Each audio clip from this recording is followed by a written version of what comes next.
नमस्कार मित्रों, जय श्री महाकाल। और आज बात करेंगे मेरे जीवन के एक बहुत ही विशेष अनुभव के विषय में। मित्रों, आप सभी ने डाकनी योनि की शक्ति के विषय में सुना ही होगा कि एक डाकनी नाम की भी शक्तियां होती हैं। और जैसा कि मैंने एक बहुत ही पहले वीडियो बनाया था कि 3 प्रकार की डाकनियां होती हैं, तो यह जो मेरा अनुभव है यह तीसरे नंबर की डाकनी का अनुभव है, यानी कि जो प्रेत योनि की डाकनी होती है यह उसका अनुभव है। और मित्रों, एक बात मैं आप सभी से यह कहना चाहूँगा कि जिस व्यक्ति ने अपने जीवन में इस प्रकार की शक्ति को कभी सिद्ध न किया हो, या जिस व्यक्ति ने कभी भी इस प्रकार की शक्ति का कोई अनुभव न सुना हो और न ही देखा हो, ऐसा व्यक्ति अपने अनुसार कोई भी बात बनाकर आप सभी को बता सकता है। यानी कि कई प्रकार के व्यक्ति हैं जिन्होंने अपने YouTube चैनल पर इस देवी के विषय में बहुत सारी नकारात्मक अनुभव डाल रखे हैं। यानी कि जो डाकनी शक्ति है इसी के ऊपर कई प्रकार के नकारात्मक अनुभव आप सभी को देखने को मिल जाएंगे, लेकिन आज तक किसी ने YouTube पर इस देवी की सात्विक शक्ति के विषय में बात ही नहीं की। और जो इसका सात्विक अनुभव होता है वह आज तक किसी ने नहीं डाला, क्योंकि किसी के पास इस प्रकार की शक्ति जब सिद्ध ही नहीं रहेगी तो आखिर वह लोग कैसे इस प्रकार के अनुभव आप सभी को बताएंगे। और मित्रों, जैसा कि मैंने यह बात कहीं ना कहीं अपने अनुभव में आप सभी को बता रखी है कि इस देवी को मैंने सिद्ध किया है, और मैं अपने जीवन में जब भी किसी का तंत्र काट करता हूं और मुझे यदि आवश्यकता पड़ती है डाकनी शक्ति की, तो मैं इस देवी का भी उपयोग करता हूं।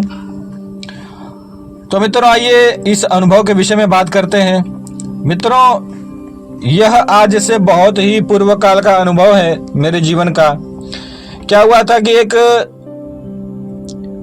देवी थी, यानी कि एक महिला थी जिनके शरीर पर कुल से सिद्ध, यानी कि उनकी माता श्री ने एक प्रकार से ग्रामीण तंत्र के सहारे इस डाकनी को सिद्ध किया था। यानी कि समझ लीजिए, एक महिला थी जिसने अपने जीवन काल में एक डाकनी को सिद्ध किया था, और वह उस डाकनी से तामसिक कार्य करवाती थी। यानी कि किसी को भी किसी के ऊपर टोना भेज देना, किसी के ऊपर टोना तंत्र कर देना, या किसी भी प्रकार का नकारात्मक तंत्र आघात कर देना, इस प्रकार के कार्य वह महिला करती थी।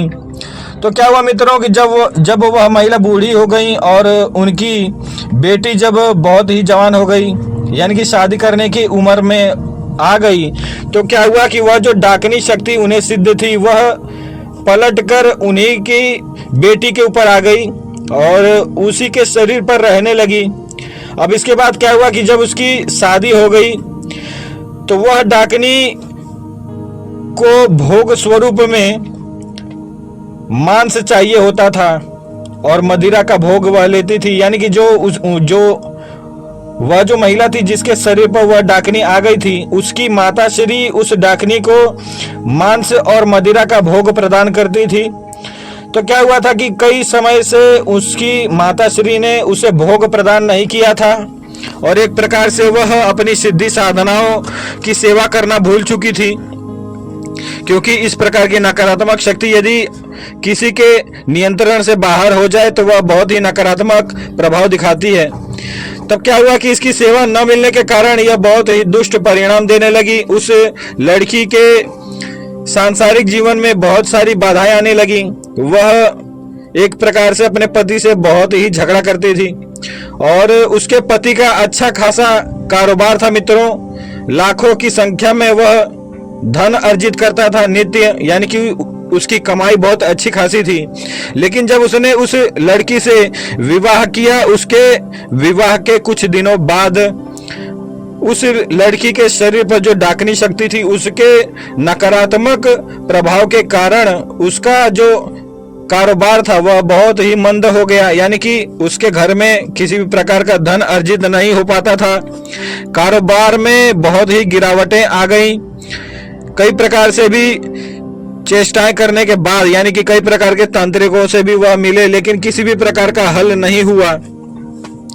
अब इसके बाद क्या हुआ कि जब भी इन्हें गर्भ होता था किसी बालक का या किसी भी बालिका का, चाहे गर्भ में लड़का हो चाहे लड़की हो, यह जो डाकनी थी इनके शरीर पर, वह एक प्रकार से इनके उस गर्भ को भोग स्वरूप में स्वयं ही खा जाती थी, यानी कि इनका गर्भपात हो जाता था। और वह जो जीव था जो इनके शरीर में आता था एक प्रकार से इनकी संतान बनने के लिए, उसका भोग वह डाकनी कर लेती थी। अब इसके बाद क्या हुआ कि इसके शरीर पर वह डाकनी अब हावी होने लगी और एक प्रकार से खेलने लगी इनके शरीर पर। और जब भी वह डाकनी आती तो माता काली के स्वरूप में आती, इन सभी को एक प्रकार से छलेने का प्रयास करती कि मैं महाकाली हूं, मुझे इस प्रकार का भोग दो, यानी कि पूर्णतः तामसिक भोग वह मांगती थी। अब इसके बाद क्या हुआ कि यह सभी जो थे एक प्रकार से इनके शरीर पर आने वाली उस शक्ति के ऊपर भरोसा नहीं करते थे, क्योंकि इनके जीवन में कई प्रकार से नकारात्मक चीजें दिख रही थी। तो इन सभी ने उस डाकनी से यह पूछा कि यदि आप महाकाली हैं तो हमारे घर में इस प्रकार की समस्याएं क्यों आ रही हैं। तब उस डाकनी ने यह कहा कि तुम लोग मेरी सेवा नहीं कर रहे और मुझे एक बकरे की बलि चाहिए। इस प्रकार से जब इन लोगों ने उस देवी की बात सुनी, यानी कि उस डाकनी की बात सुनी, तो इन लोगों ने यह सोचा कि शायद हमें भोग दे देना चाहिए देवी का, और इसीलिए देवी हमारे ऊपर रुष्ट है। इसके बाद इन्होंने क्या किया कि एक बकरे की बलि उस डाकनी को प्रदान कर दी।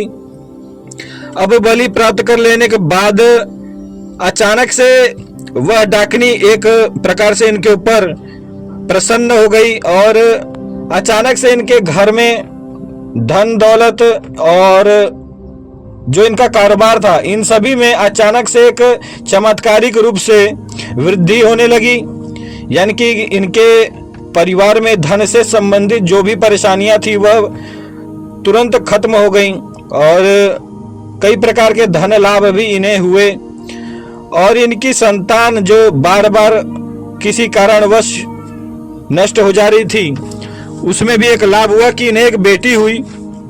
अब एक साल इन्होंने तो वह बकरे का भोग दिया, अब दूसरे साल इन्होंने उस भोग को नहीं दिया।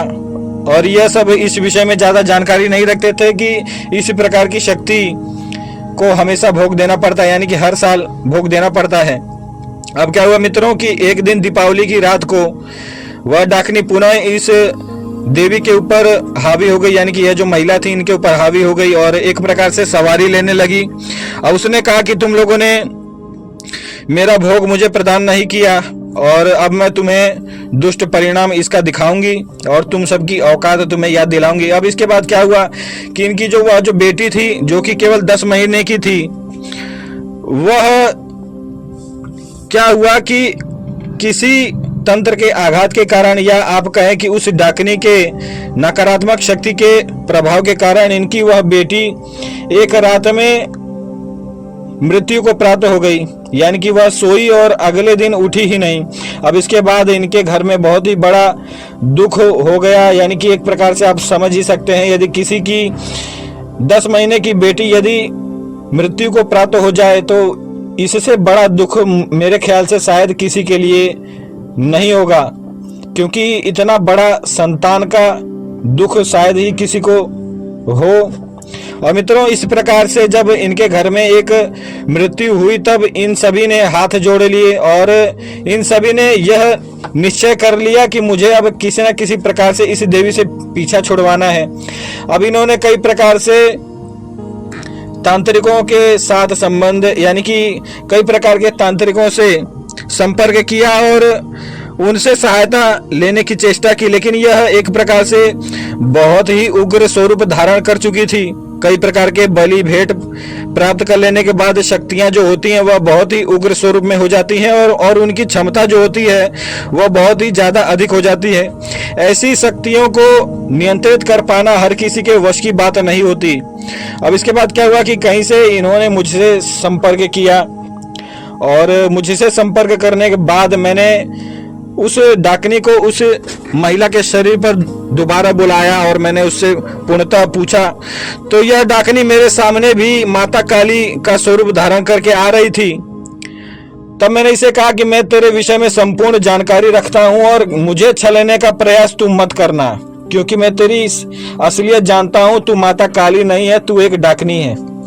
तब मेरे इस वचन को सुनकर वह डाकनी अचानक से चौंक गई और उसे यह मालूम हो चुका था उस समय कि अब मेरा भेद खुल चुका है।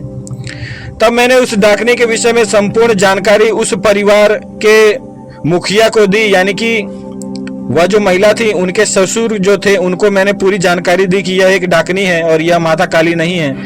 अब इस प्रकार से संपूर्ण जानकारी देने के बाद उन्होंने मेरे सामने बहुत ही एक प्रकार से वह भावुक हो गए और उन्होंने कहा कि मेरी एक छोटी सी बेटी को यह डाकनी खा गई। अब इस प्रकार से उन्होंने कहा तो वह डाकनी भी अपने स्वरूप में आ गया और उसने पूर्णतः यह बात स्वीकार किया कि मैंने इसके कई बच्चों को खाया है और मैंने इसके घर में तबाही मचा के रखा है।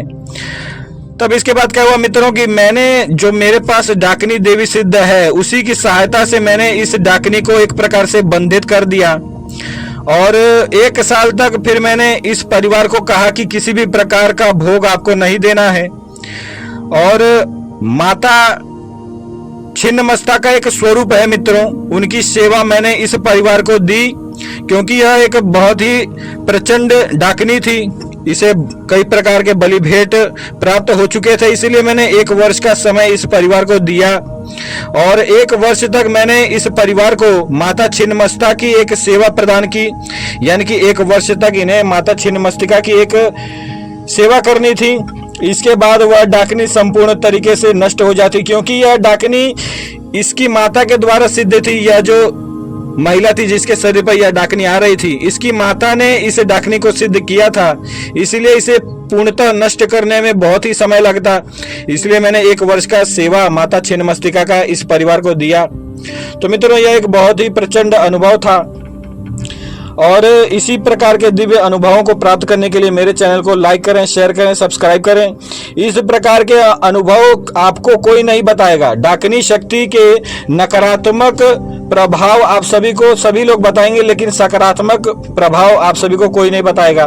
अब मित्रों, क्या हुआ कि 1 वर्ष के बाद उस डाकनी ने आखिर किस प्रकार से अपना स्वरूप, एक सात्विक स्वरूप ले लिया और उसके बाद वह डाकनी इस परिवार के लिए बहुत ही हितकर कार्य करने लगी। इसके ऊपर भी एक बहुत ही दिव्य अनुभव है और क्योंकि वीडियो बहुत ही ज़्यादा बड़ा हो चुका है तो अब आगे इस अनुभव को मैं आप सभी को नहीं बता पाऊंगा।